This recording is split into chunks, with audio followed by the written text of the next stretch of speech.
এক পাগলে বলছে, আমার আল্লাহ যদি খুশি হয়ে আমাকে জাহান্নাম দেয় আলহামদুলিল্লাহ।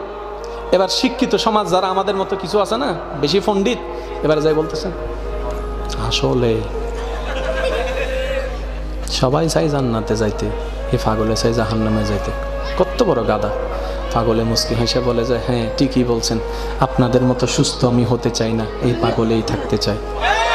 এবার তাদের একটু টনক লড়লো, কই কেন? সবাই চাই জান্নাত, তুমি চাচ্ছ জাহান্নাম। বলে যে ভাইয়ারা, আপনারা মনে হয় আমার কথাটা খেয়াল করেন নাই, আমি বলেছি আমার রব যদি খুশি হয়ে, আমার রব যদি খুশি হয়ে আমাকে জাহান্নাম দেয় আমি সেটাও নিতে রাজি। বলে যে এখনো বুঝলাম না। পাগল বলে জ্ঞান দিয়ে রবের বিষয় বোঝা যায় না, দিল দিয়ে বুঝতে হয়। আরে শুনো, রব যখন খুশি হয়ে যাবে জাহান্নামটা জান্নাত হয়ে যাবে।